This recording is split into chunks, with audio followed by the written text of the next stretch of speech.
고린도후서 7장 5절부터 11절까지입니다.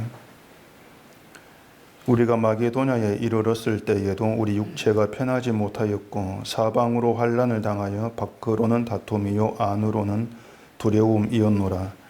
그러나 낙심한 자들을 위로하시는 하나님이 디도가 오므로 우리를 위로하셨으니 그가 온 것뿐 아니요 오직 그가 너희에게서 받은 그 위로로 위로하고 너희의 사모함과 애통함과 나를 위하여 열심 있는 것을 우리에게 보고함으로 나를 더욱 기쁘게 하였느니라.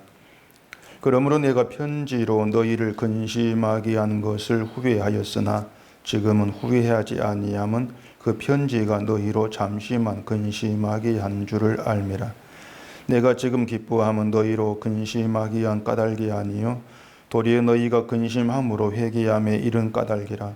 너희가 하나님의 뜻대로 근심하게 된 것은 우리에게서 아무 해도 받지 않게 하려 함이라. 하나님의 뜻대로 하는 근심은 후회할 것이 없는 구원에 이르게 하는 회개를 이루는 것이요 세상 근심은 사망을 이루는 것이니라.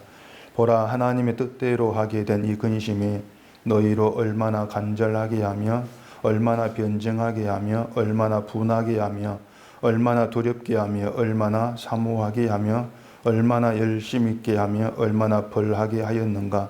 너희가 그 일에 대하여 일체 너희 자신의 깨끗함을 나타내었느니라. 아멘. 기도하겠습니다. 복잡한 이 세상의 여러 가지 사건들 속에서도 이 시간 저희를 함께 모이게 하시고 말씀을 들을 수 있는 복된 시간 주심을 감사합니다. 함께 모여서 하나님 말씀을 듣고 말씀으로써 우리 하나님의 그 뜻을 알아가는 것이 얼마나 큰 은혜이고 축복인가 하는 것을 이 시간 깊이 실감하면서 이 말씀이 또한 우리의 심령이 깊이 자리하는 성령의 역사가 있기를 간절히 사모하는 이 마음으로 말씀을 듣게 해주시옵소서. 예수님 이름으로 기도합니다. 아멘. 제가 요즘에 좀 이상해진 것 같아요. 지난 주일 예배 마치고 설교 편집을 하다 보니까 이놈의 시간이 59분이 되겠네. 몇 초만 지나 1시간 설교를 했더라고요. 편집을 좀 잘라냈으니까 그렇지 다 안 잘랐으면 1시간 넘었던 것 같습니다. 제 설교 인생이 가장 긴 시간 설교했는데 지금 정신 나간 것 같아요. 또 그걸 듣고 있는 여러분 대단한 분들이죠. 성질 안 듣고 있는 게. 오늘은 짧게 해볼까 싶었는데 제 마음대로 안 됩니다. 이 시간도 또 성령께 맡기고 또 말씀을 듣고 또 말씀을 전하면서 또 이 바울을 통해서 우리 전해주는 하나님의 뜻이 뭘까, 그리고 하나님이 어떠한 분이시고 또 우리가 잘못 알고 있던 부분들이 무엇인가 하는 것을 좀 부지런히 또 알아가는 시간 되기를 또 바랍니다. 우리 기독교인들이 보면 대체로 그 떨쳐버리지 못하는 강박관념이 있습니다. 그건 뭐냐면 내가 기독교인이니까 이제 타인에게 좋은 모습을 보여야 되지 않겠는가. 이게 강박관념이에요. 아예 강박증이 되어가지고 자리하고 있다. 이렇게 보시면 됩니다. 우리가 회사 생활하고 또 어떤 사람들 관계할 때 내가 기독교인, 교회에 다닌다는 것을 아는데 이제 매사에 언행을 조심해야 되고 또 욕먹을 일을 하지 않아야 되지 않겠는가 하는 그런 생각들이 있는 것이죠. 사실 뭐 기독교인 그러면서 어떤 기독교인이라는 것도 염두에 두지 않고 제멋대로 말하고 행동하는 그런 사람도 많죠.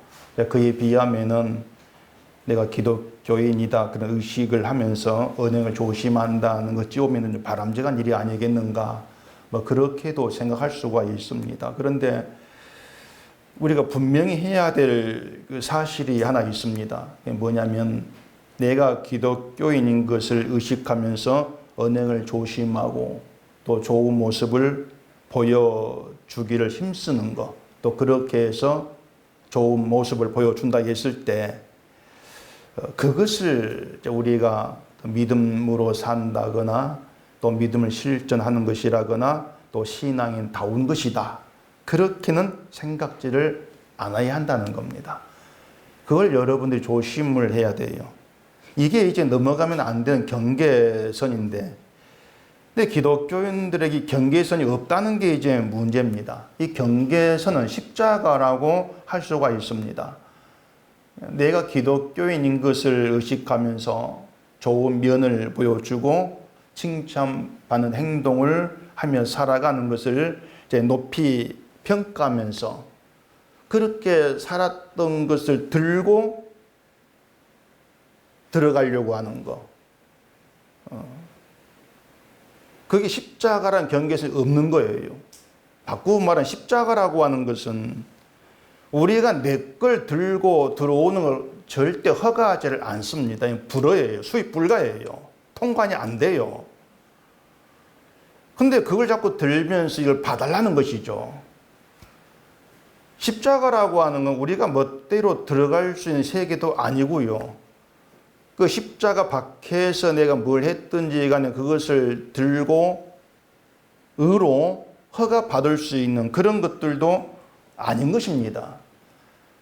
근데 그 십자가란 경계선이 무너지고 아예 없다 보니까 결국 내가 이렇게 힘쓰고 살았습니다. 나는 기독교인으로서 욕을 안 먹고 살았습니다. 이런 것들을 다 끌어모아 가지고 이제 이런 자신을 높이 이제 믿음으로 평가를 하면서 그렇게 예수께로 나아가려는 시도를 하는 거. 그건 믿음이 아니고요. 또 신앙인도 사실 아닌 겁니다. 이런 의미에서 우리가 십자가를 믿는다고 하는 것은 한편으로 말하면 우리 안에 분명한 경계선이 그어져 있다. 이걸 뜻하는 겁니다. 십자가를 안다, 십자가를 믿는다는 것이. 십자가가 경계선이라고 하는 것은 십자가를 믿는 믿음의 세계에는 오직 예수님의 피만 거룩하고 의로운 것으로 간주된다는 것입니다. 그 외에는 절대 용납되지를 아니한다는 거죠. 예수의 피도 의롭고 인간의 행함도 의롭고 이건 없습니다. 믿음은 그렇게 예수님의 의와 인간의 의를 섞이는 것을 절대 용납지를 않습니다. 이게 분명한 경계선으로 우리에게 자리를 하고 있어야 한다는 것이에요. 그래야만 거기에서 구별이 나오는 겁니다. 레위기서 19장 19절에 보면은 이런 말씀이 있습니다. 너희는 내 규례를 지킬지어다. 내 가축을 다른 종류와 교미시키지 말며 내 밭에 두 종자를 섞어 뿌리지 말며 두 재료로 직조한 옷을 입지 말지며 이런 규례가 레위기에 있는데 그 레위기에서 나오는 하나님의 규례를 우리가 보게 되었지만 한편으로는 하나님이 너무 간섭을 하신다 생각이 들 정도로 참 세밀합니다. 요즘 영어들을 많이 쓰는 디테일하다 그러죠. 디테일. 너무 세부적으로 간섭을 해요. 하나님을 섬기는 문제라면은 뭐 제사를 어떻게 드릴지 제사법이 있으면 될 것이고 또 제물 바치는 방법이나 또 하나님이 계실 성전을 어떻게 뭐 지을 것인가 이런 것만 이제 말씀하시고 그렇게 하나님 섬기게 놔두고 나머지는 알아서 살아라. 이렇게 하면 되지 않겠냐고 하는 겁니다. 그런데 먹으면 안 되는 거, 먹지 말아야 될 거, 먹을 거 이것까지 하나님 다 정하시고 옷 입는 것도 간섭하시고 또 가축을 번식하고 땅에 씨를 뿌리고 옷감을 짜는 것까지도 간섭을 하나님이 하고 계신단 말이에요. 이건 뭐 하나님이 며느리 괴롭히는 시어미도 아니고요. 이 하나님 규례를 그대로 지키고 살려면 정말 숨이 막힌다고 할 정도가 아닐 수가 없단 말입니다. 너무 간섭이 심해요. 그래서 지금의 기독교인들은 이런 규례에 별 관심을 안 둡니다. 옛날 구약 시대의 이스라엘에게 주신 규례, 옛날 이스라엘에게 해당된 규례 이 정도로만 생각을 해버리고 지금 우리는 뭐 그런 가축을 번식하고 이런 문제를 지키지 않아도 될 그런 사문화된 죽어버린 그런 규례처럼 취급을 하죠. 이것이 이제 예수를 모르고 믿음을 모른다는 증거예요. 성경을 몰라요. 예수 안에 사는 것이 하나님의 모든 규례 안에 사는 것을 모르고 있단 말입니다. 제가 그 레위기서 규례 설명을 해드릴게요. 가축을 다른 종류와 교배하는 것은 의도가 뭐겠습니까? 심심히 사는 게 아니에요. 좀 더 좋은 종으로 개량하는 의도와 무관하지가 않습니다. 좀 더 나은 종을 만들겠다는 겁니다. 나이거라고 들어보셨죠? 나이거. 숫사자하고 암호랑이를 교배시켜가지고 나온 새끼를 나이거라 그럽니다. 이건 사자도 아니고 호랑이도 아닌 거예요. 이 동물의 왕이라고 하는 사자하고 호랑이하고 교배시켜서 새끼가 나오면은 얼마나 강할까? 이런 호기심이 이제 있는 겁니다. 그 결과예요. 타이곤이라는 것도 있습니다. 타이곤. 이건 수호랑이하고 암사자하고 사이에서 나온 짐승이에요. 인간 호기심이죠. 좀 더 강해지지 않겠는가. 두 종자를 땅에 섞어 뿌리는 것도 지금의 농사 짓는 사람들은 파종법입니다. 혼파라고. 파종법이에요. 섞어 뿌리는 게. 제가 농가 전공이 아니어서 이제 그 자세히 알 수 없지만은 이 토지를 효율적으로 이용하기 위해서 혼파라는 것을 하기도 한답니다. 두 재료 가지고 직조한 옷도 다르지가 않습니다. 요즘 옷을 보면은 뭐 면 몇 프로, 뭐 폴리에스테라 합니까? 몇 프로 이렇게 써져 있지 않습니까? 섞여 있는 옷들이 많지 않습니까? 그렇게 두 재료 섞는 것도 좀 더 뭔가 좀 성능 좋은, 입기 편하고 뭐 짜기 뭐 빨리 하고 편하고 이런 옷을 만들어내기 위해서 섞는 거예요. 괜히 섞는 게 아니잖아요. 그러니까 뭔가 섞는다고 하는 게 뭐냐 하면은 좀 더 나은 걸 추구한 인간 욕망입니다. 좀 더 좋은 걸 만들어내자. 그 욕망이에요. 그러면은 섞지 말란 규례 의미가 뭐겠습니까? 지금보다 좀 더 나아지겠다는 세상의 습성에 혼합되지 말라는 겁니다. 구별의 의미가 있는 거예요. 두 종류를 섞어서 만들어진 것이 강해 보이고 멋있게 보이고 나 보이고 뭐 좋아 보이고 한다 할지라도 그런 세상의 습성과 함께하지 말라. 이런 의미의 규례가 그 레위기의 그 규례란 말입니다. 그런 규례가 지금 없어. 사무화되었어. 이렇게 말할 수가 있냐고 하는 것이죠. 그건 구약의 규례니까 신약시대 우리하고는 상관이 없다. 이렇게 말할 수가 있냐고 하는 거예요. 그 앞에 고린도후서 6장으로 가보십시다. 6장의 14절입니다. 너희는 믿지 않는 자와 멍에를 함께 매지 말라. 의와 불법이 어찌 함께하며 빛과 어둠이 어찌 사귀며 그리스도와 벨리알이 어찌 조화되며 믿는 자와 믿지 않은 자가 어찌 상관하며. 레위기의 그 규례가 바울이 이 말에 고스란히 들어있는 거예요. 그대로 들어있지 않습니까? 멍에를 함께하지 말아라. 그래서 자신이 기독교인인 것을 의식한다고 하면서 언행을 조심하고 좋은 모습 보여주는 것이 거기에 신경을 쓴다고 하는 것은 결국 이 세상 습성에 섞이는 겁니다. 좀 더 나은 모습, 좋은 모습을 보여줘야 되겠다고 하는 것이죠. 기독교인이라고 하는 것은 그런 게 아니에요. 세상 습성이 섞이지 않는 구별됨을 통해서 신자를 보여주고 나타내는 그런 방향으로 가는 게 진짜 기독교인인 것입니다. 단지 교회를 다니는 기독교인 그것 말고 십자가를 믿는 그리스도께 속한 사람으로 부름받아 구별되어 있음을 아는 신자로 그렇게 살자는 것이죠. 이런 신자는 뭐 자신의 바람직한 어떤 행실을 가지고서 십자가의 경계선을 넘어가고자 하는 것이 이게 믿지 않는 자와 멍에를 함께 매는 것이고 눈치를 챌 수 있는 거예요. 그걸 아는 겁니다. 이건 의와 불법을 함께 하는 것이구나. 알 수가 있는 거예요. 그래 여러분이 신자로서 분명히 이제 아셔야 될 것은 우리가 세상을 향해서 좋은 모습 보여주는 게 신자로서 할 일이 아니라는 것입니다. 신자라고 하는 신분은 우리가 원해서 얻은 게 아니잖아요.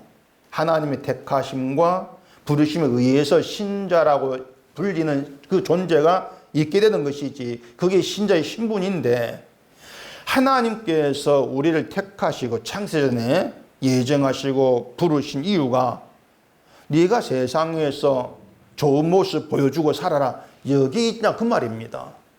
과연 그것일까 하는 것이죠. 오히려 그러한 생각이 믿음 있는 신자와 믿음 없는 그 세상과의 구별이 사라지는 거예요. 사라져버리고 무엇이 신자이고 무엇이 세상인지 알 수 없는 혼란스러운 그런 상태로 만들어버리는 그런 결과만 초래하게 된단 말입니다. 왜 그런가 하면은요, 우리가 알고 있는 좋은 모습이라고 하는 것이 신자에게서만 나오는 건 아닐 것이거든요. 신자에게만 그런 좋은 모습이 나오는 게 아니에요. 믿음과 상관없이 세상에 말하는 인격이라는 것, 성품이라는 것, 이것이 조금만 좀 좋아도 그런 좋은 모습은 보이게 되어 있습니다. 그런데 기독교인이니까 좋은 모습 보여야지 여기에 매이게 되어지면은 결국 남에게 욕먹지 않고 내가 칭찬받고 인정받는 것이 신앙생활 전부가 돼버려요. 그리고 그 습성 그대로 교회 와가지고도 다른 사람을 그 틀 안에서 또 판단하는 것이 있죠. 저 사람 왜 저런 모습 보일까? 그렇게 나올 수밖에 없는 거예요.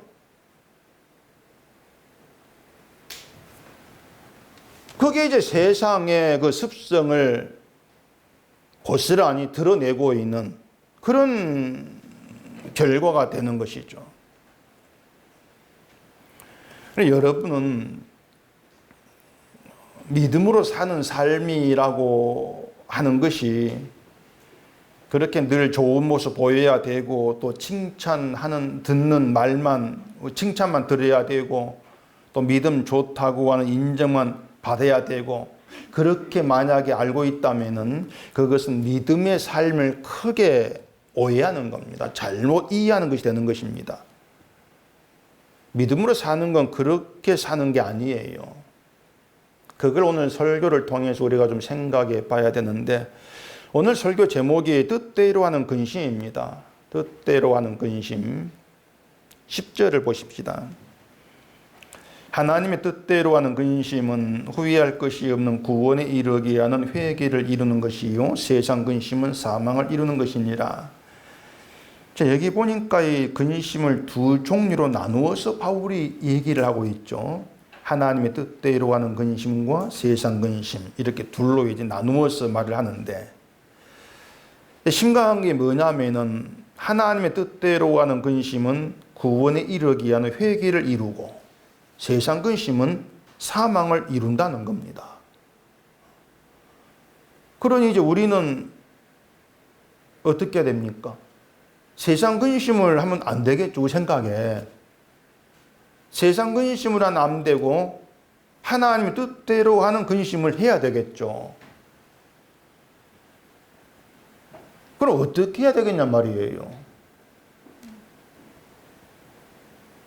지옥에 가지 않으려면 세상 근심을 하지 않아야 되는데, 과연 세상 근심을 하지 않고 우리가 살고 있고 또 살아갈 수가 있느냐?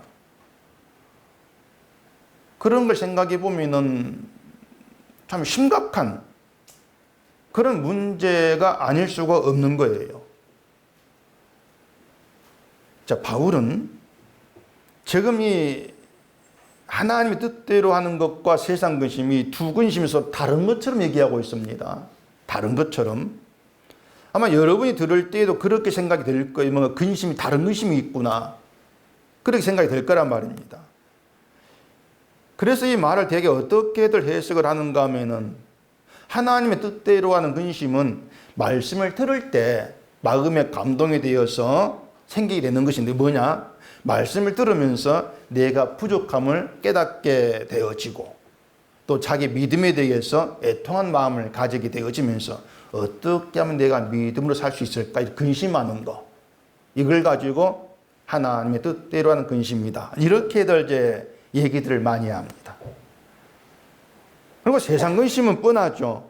뭐 세상에서 먹고 마시는 문제로 근심하고, 또 뭐 부자로 살고 싶은데 돈이 없고 가난한 거, 이런 것들로 인해서 근심하는 이것이 말씀에서 멀어지고 사망에 이르는 것이다. 그렇게들 받아들입니다. 이게 사실이라면은요, 그게 맞는 말이라면은 우리는 몽땅 다 볼 것 없이 지옥 갑니다. 그런 세상 근심에서 우리가 자유롭지를 못해요. 우리는 세상 근심에서 먹고 살고 이 세상 살아가는 그런 문제에서 헤어나지를 못합니다. 날마다 그 근심 가운데 있지 않습니까? 매일매일 살아가면서 우리의 일상을 채우고 있는 것이 그런 세상 근심이에요. 돈 때문에 근심하죠. 자식 때문에 근심하죠. 도무지 근심이 마를 날이 없다고 말하는 게 맞을 정도로 여기도 근심, 저기도 근심, 근심입니다. 이런 근심이 우리가 뭐 기도하고 성경 보고 뭐 신앙생활 열심히 한다 해가지고 사라지고 또 그런 것도 아니거든요. 세상 근심을 하지 않을 수 있는 길은 하나입니다. 매일의 일상이 내가 원하는 대로 내 마음에 딱딱 들어맞게 되어지는 겁니다. 그러면 아마 근심에 좀 벗어나겠죠? 모든 일들이 내 마음에 딱딱 맞게 되어지는 거. 근데 그렇다고 해도 딱 하나의 근심은 해결을 못합니다. 뭐겠습니까? 세상 흘러가고 늙어지면서 이 좋은 걸 버리고 떠나야 되구나. 그 근심은 이건 어떻게 해결이 안 돼요. 그렇기 때문에 세상 근심이 없는 사람은 없다. 이게 정답이란 말입니다. 없어요. 자, 그러면은 바울의 말대로 세상 근심이 사망을 이룬다고 하십시다. 그랬을 때에 그럼 예수 믿는 사람도 세상 근심을 하면은 사망에 이르느냐? 또 이렇게 우리가 물어봐야 되겠죠. 예수 믿는데 세상 일로 근심을 해요. 그럼 지옥 갑니까? 그러겠습니까? 말씀드린 것처럼 예수 믿는 신자라게도 이 근심은 있을 수밖에 없단 말이에요. 근데 이걸 되게 이제 어떻게들 생각하냐면은 우리가 예수를 믿고 구원받은 신자라면은 믿음으로 그 근심들을 이겨야 된다. 또 이렇게들 생각합니다. 그래서 믿음을 또 강한 근심, 강한 믿음과 약한 믿음을 둘로 나누어요. 믿음이 강한 사람은 어떤 일을 근심하지 않고 기뻐하게 된다 그러고, 믿음이 약하면은 근심하면서 낙심하게 된다. 이렇게 얘기하죠. 그래서 강한 믿음을 위해서 기도하고 성령을 받아야 된다. 이런 말들을 뭐 여기서는 안 들어봤겠지만 딴 데가 많이 듣습니다. 그런 말을 많이 하거든요. 근데 이것은 정말 어떤 믿음이 능력으로 역사한다는 것을 부인할 수가 없어서 어떤 능력이라는 명분을 지키려고 억지예요, 억지. 그런 말들이. 우리는 믿음을 능력으로 이해를 합니다. 능력으로. 로마서 15장 13절에 보면 이런 말을 합니다. 소망이 하나님이 모든 기쁨과 평강을 믿음 안에서 너희에게 충만하게 하사 성령의 능력으로 소망이 넘치게 하시기를 원하노라. 자, 믿음 안에서 기쁨과 평강을 충만하게 하사 이렇게 얘기했습니다. 이것을 어떻게 받아들이냐면은 믿음이 있으면은 그 믿음 우리 안에 있는 근심을 물리치고 대신 기쁨과 평강이 있게 한다. 이렇게들 해석을 합니다. 그게 믿음의 능력이라고 하는 거죠. 근데 우리가 살아가며 경험하는 것은 믿음이 있다 해도 근심하면서 살아가는 게 내가 부딪힌 현실이라고 하는 겁니다. 그러다 보니까 내 믿음이 약한가? 믿음이 약해서 이 근심을 잊어버리지 못하고 기쁨이 없는 것인가? 그렇게 또 생각을 하게 되는 것이죠. 이런 모든 것들이 결국 믿음의 그 세계를 벗어나 있는 거예요. 십자가 밖에서 육의 생각에 지나지를 아니한다는 겁니다. 그러면서 자꾸 내가 믿음의 좋은 모습 보여야 하다 보니까는 근심스러운 일이 있으면서도 근심하지 아니한 척, 또 그렇게 꾸며낼 수밖에 없는 거죠. 그렇게 보여야 돼. 그게 믿음이야. 이런 생각들이 기본적으로 깔리는 것 같아요.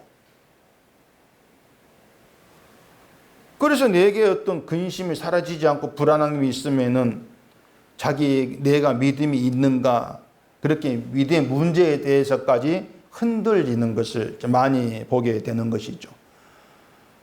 지금 한국 교회가 생각하는 믿음이 거의 이런 모습에서 벗어나지 않는다고 할 수가 있는 겁니다. 도무지 뭐 하나 바르게 아는 것이 없어요.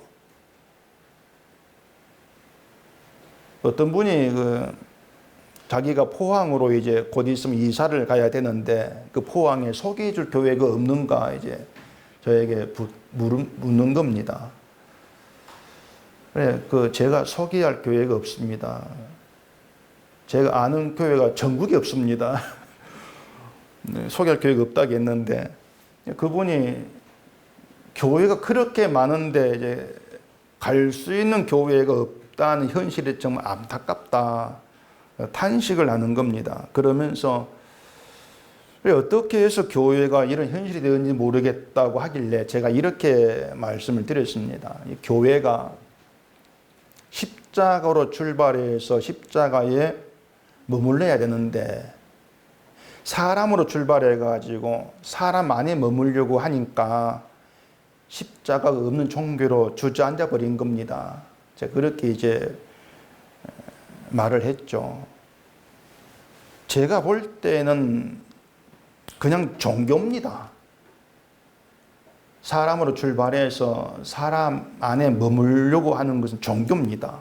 종교인데 기독교라고 하는 명분을 붙들고 기독교란 모습을 보여주려고 하다 보니까 믿음이 있으면 근심 물리쳐야 되고 기쁨과 평강이 있어야 되고 착하고 좋은 모습 보여줘야 되고 그게 믿음이다. 그따구 소리 하고 있는 거예요. 그런 말들이 교인들에게 어떤 결과를 초래하게 될지 이런 건 아예 생각도 안 하는 거죠. 그저 뭔가 열심히 하게 하고 열심히 하고 있으면은 신앙생활 하는 것으로 그렇게 목사와 교인들이 서로 알아주는, 그렇게 인정해주는, 그게 전부가 되어버린 것입니다. 하나님과의 관계에서 하나님을 어떻게 보시고 판단하실 것인가, 이런 문제에 대해서는 아예 생각이 끊어졌다, 이렇게 얘기할 수밖에 없는 그런 지경에 이르게 된 거예요. 그러다 보니까 성경이 자꾸 엉뚱한 해석만 나와지게 되는 것이죠. 자, 그럼 바울이 어떤 취지로 하나님의 뜻대로 하는 근심, 세상 근심을 얘기하고 있는가 알아보십시다. 앞에 5절을 보겠습니다. 5절. 우리가 마게도냐에 이르렀을 때에도 우리 육체가 편하지 못하였고 사방으로 환난을 당하여 밖으로는 다툼이요 안으로는 두려움이었노라. 이건 이제 바울의 형편을 얘기하고 있는 겁니다. 바울이 고린도 교회 소식을 처음 들었을 때에 바울 형편도 좋았던 게 아니라는 겁니다. 사방으로 환난을 당했고 밖에는 다툼이 있고 이제 안으로는 두려움이었다고 말한 걸 보면은 심적으로도 어떤 두려움이라는 고통을 겪었다고 볼 수가 있는 거죠. 이걸 보면은요, 바울도 뭔가 믿음이 있다고 해서 복음을 안다고 해서 마음에 막 기쁨만 가득 채워지고 어떤 근심스러운 두려운 어떤 그런 사건이 몰려와도 막 물리치면서 근심 물라 그러면서 기쁨만 남아있고 그런 건 아니에요. 바울도. 그러니까 그런 신자라고는 없는 거예요. 아예. 그렇게 되는 걸 신자라고 생각지를 마시라는 얘기입니다. 겪는 상황에 따라서 두려움을 겪을 수가 있는 것이고 또 그게 심적 고통이 될 수도 있는 것이고, 그렇게 바울은 두려움을 겪고 심적 고통을 겪으면서 복음을 전했던 겁니다. 근심하면서도 복음을 전했던 거예요. 그러니까 믿음이 있다고 하는 것을 현실 상황에 전혀 영향받지 않으면서 무감각해지는 그런 것으로 생각지를 마시라는 얘기입니다.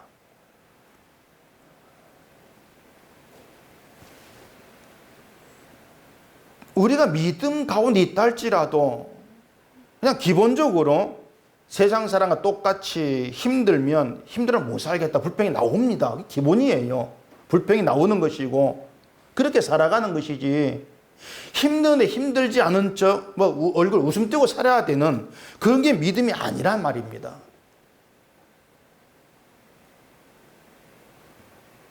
그래 제가 참 안타까운 그 사람들이 뭐냐면은 저희도 신앙생활 그런 분들이 많이 해요. 자기가 예수를 믿고 복음을 아는 것 같은데 자기 마음속에 있던 불안함이나 염려가 사라지지를 않습니다. 뭐가 잘못된 겁니까? 이렇게 묻는 분들이 참 저는 안타까워요.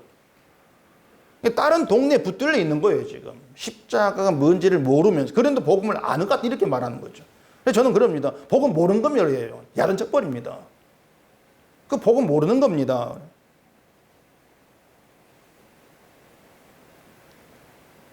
그럼 믿음은 뭐냐? 근데 그건 우리가 이제 바울의 말을 이제 따라가면서 알아가야 될 그런 문제입니다.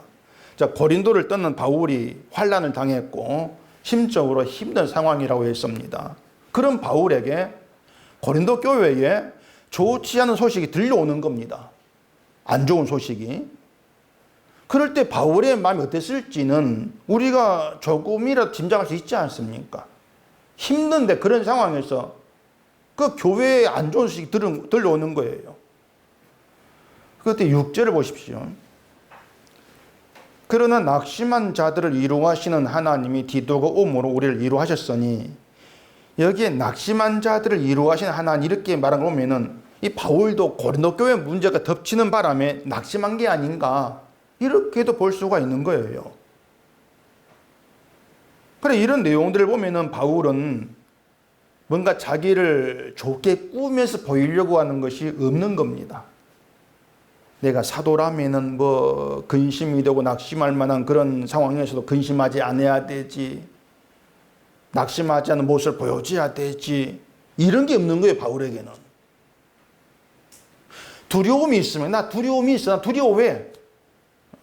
나 낙심했어. 다 까발려 버린단 말입니다.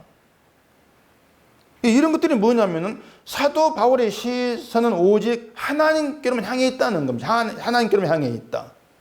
모든 시선이 하나님께로 향해 있으면서 하나님이 간섭하시고 하나님 일하신다는 것만 생각하고 있는 겁니다. 자, 우리 속에 근심이 있다고 합시다. 그럼 하나님이 내가 근심을 한 이유로 너는 이제 틀렸어, 탈락 이렇게 하시겠습니까? 예수 안에 우리를 불려놓으실 때에는 근심이고 두려워 낙심이 있는 그런 소질있는 자가 우리 불려놓으신 거예요. 예수 안에. 그게 우리인데 그런 우리가 근심하고 낙심하고 불안감 있다 해가지고 넌 이제 끝났어 쫓아내고 이런 게 없지 않습니까? 하나님은 바라본다면은 두려움이 있는 나에 대해 염려가 없는 거예요. 두려움이 있다는 것 때문에. 근데 사람을 보기 때문에 내가 근심하고 두려워해. 나를 어떻게 볼까? 내가 목사인데 사도인데 이런 근심이 나오는 거죠. 그게 세상 근심이라는 것입니다. 자기를 좀 낮게 보여야 되는데 안 되는 거죠. 목사답게 보이고 싶은데 그게 안 되는 거예요. 그래 근심한다. 그게 세상 근심이다. 그게 바울의 얘기가 되어지는 겁니다. 결국은 시선을 어디에 두고 있어? 이런 물음이 되는 것이죠. 모든 시선이 하나님께로만 향해 있으면은 우리의 모든 것들이 하나님의 간섭과 일하심 가운데 있다. 우리는 그렇게 결론 내릴 수밖에 없는 거예요. 말하자면 이런 겁니다. 하나님이 우리의 삶을 간섭하시고 일하시는 것이 근심하고 낙심할 상황에서도 근심하지 않고 낙심하지 않고 항상 웃으면서 기분 좋은 상태로 살게 하는 그런 것이겠냐 말입니다. 하나님 간섭이라고 하는 것이. 그게 아니에요. 하나님이 일하시면 속에 짜증이 화가 잔뜩이나 웃게 만드시는 그런 게 아님을 알기 때문에 내 마음에 두려움이 있고 근심과 낙심이 있다 할지라도 그게 하나님의 영광을 가린다거나 십자가를 회방하는 것이다, 그렇게 보지를 아니한다는 것입니다.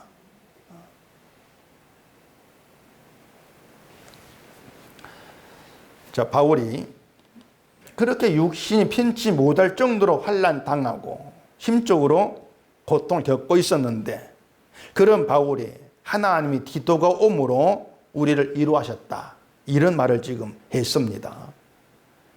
디도가 가지고 온 교회 소식이 위로가 되었다는 겁니다. 어떤 소식인지는 7절 보면 짐작할 수 있는데, 이제 바울을 보고 싶어 하고 또 바울에게 잘못한 것을 애통해하고 바울을 위해서 뭔가 하려고 하는 열심히 있는 그런 소식을 디도 가지고 왔다고 볼 수 있죠. 그게 바울에게 위로가 이제 되었다는 거예요. 여기서 이제 한 가지 짚고 넘어갈 것이 있습니다. 바울이 고린도에 어떤 문제가 있는가를 듣고 그에 대해 편지를 썼어요. 문제에 대해서. 그게 고린도 전서입니다. 교회 문제에 대해서 쓴 편지니까 편지를 받은 사람이 기분 좋을 내용은 아닐 것 아닙니까?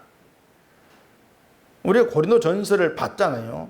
봐서 알겠지만은 막 야단치는 내용은 아니라 할지라도 예수님의 십자가 은혜에서 바울의 전한 복음에서 멀어진 그런 현실을 지적하는 그런 내용을 가득해요, 편지가.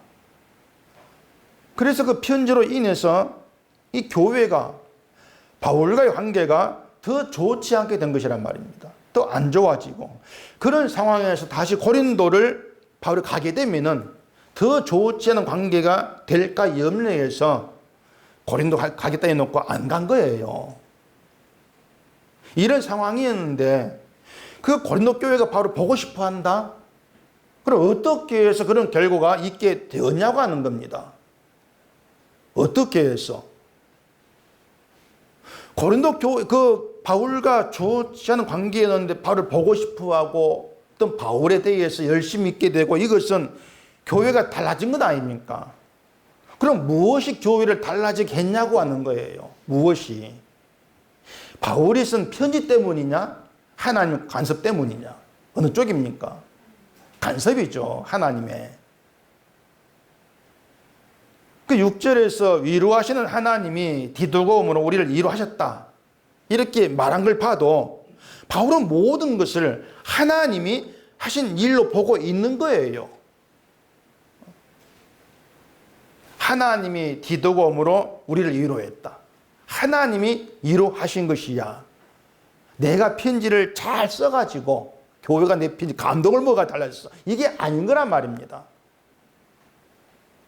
편지를 쓴 건 바울 자신이지만은 자기의 편지가 교회를 달라지게 할 능력이 되지를 못해. 이건 바울이 알고 있는 바예요. 자기 편지는 그저 교회로 하여금 구원에 이르는 회개를 이루기 위해서 하나님이 사용한 도구, 한 도구, 이렇게 여겼던 것이 바울의 믿음이었단 말입니다. 그래서 바울이 8절에서 이렇게 얘기합니다. 그러므로 내가 편지로 너희를 근심하게 하는 것을 후회하였으나 지금은 후회하지 아니하면 그 편지가 너희로 잠시만 근심하게 한 줄을 알미라.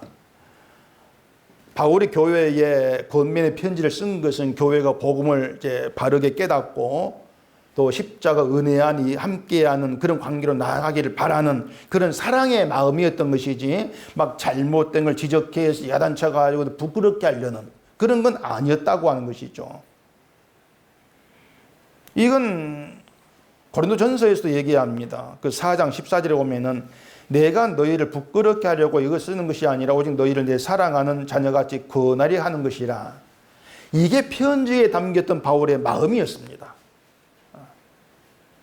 교회가 바울의 마음과는 달리 편지 때문에 부끄러움을 느끼면서 오히려 바울에게 반발심을 가지게 된 사람이 있었던 것이죠.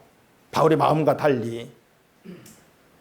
그래 아마 그들이 바울의 사도직에 대해서 시비를 건 사람들이 아니었는가 이렇게 생각할 수 있는데 어쨌든 편지를 쓴 결과는 바울이 바랬던 의도와는 전혀 다른 결과를 가져온 겁니다.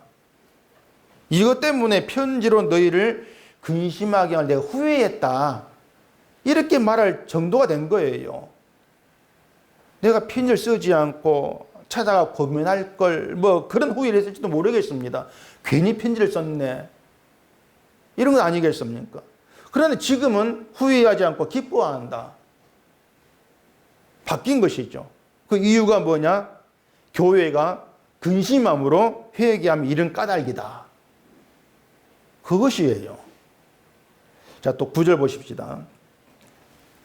내가 지금 기뻐함은 너희로 근심하기 위한 까닭이 아니요 도리어 너희가 근심함으로 회개함에 이른 까닭이라.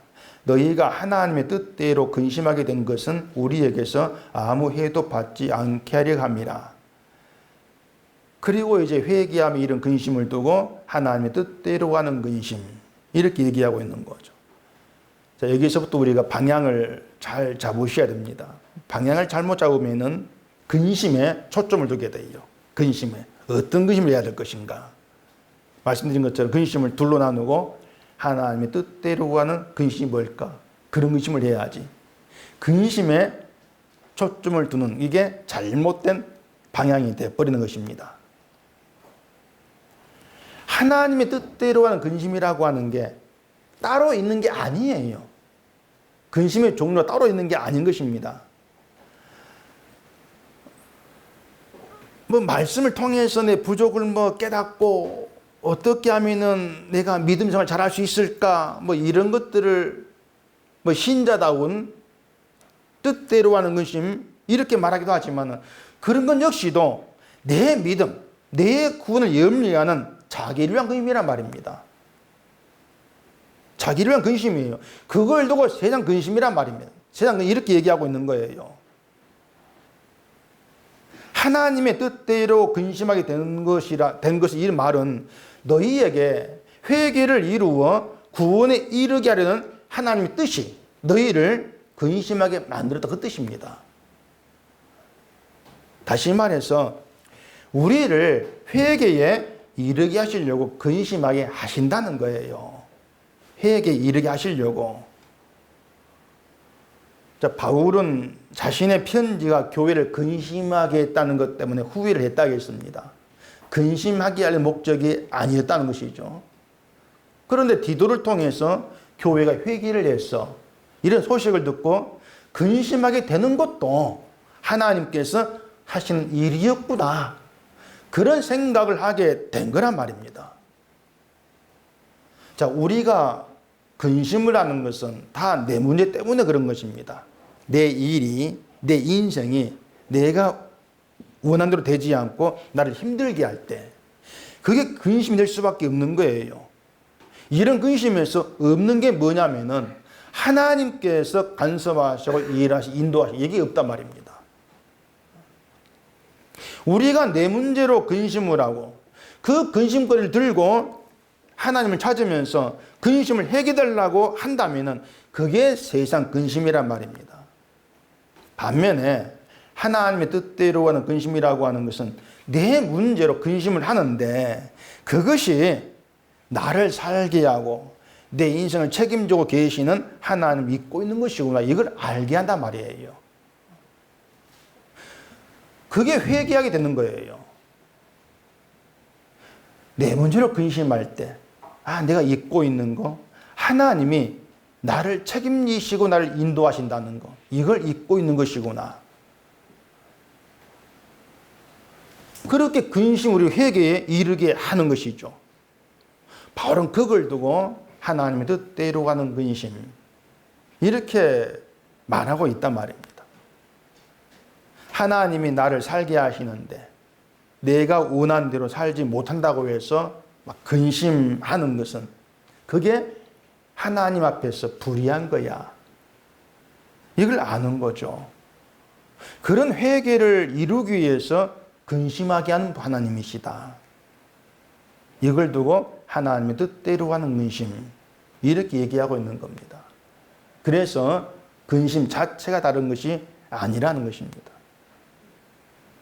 우리가 신자라게도 세상과 똑같은 근심을 할 수밖에 없다겠습니다. 그러면은 세상과 다른 게 뭐냐? 하나님이 내 삶에 개입하시고 간섭하시면서 근심하기도 하시고 힘들기도 하시고 두려워하기도 하시면서 나를 끌어가신다. 이걸 아는 게 다른 거예요. 그걸 안다는 것이. 세상은 아닙니다. 세상은 그냥 내 혼자 내 힘으로 살아가는 게 전부예요. 내 인생은 내가 산다. 그렇게 알지 않습니까? 그래서 근심이 있고 힘든 일이 있을 때 내 인생은 왜 이런가? 한숨 쉬는 게 전부인 거예요. 이걸 사망에 이르는 세상 근심 이렇게 얘기하고 있단 말입니다. 그렇다고 해서 사망에 이르는 근심을 하지 말자. 이건 아닌 거예요. 그런 것이 하지 말는 것이 아니고 우리가 살아가면서 매일 하는 근심 가운데에서 내가 잊고 있는 게 뭔가를 좀 생각하자는 겁니다. 하나님께서 내 인생을 책임지고 계시는 잊고 있다는 것. 이걸 깨닫고 그런 우리까지도 하나님께서 책임지고 계신다는 그 감사함. 그걸 이루고 내시는 것이 하나님의 일이구나. 그걸 알아가는 방향으로 나아가자는 것이죠. 그게 믿음이라고 하는 것입니다.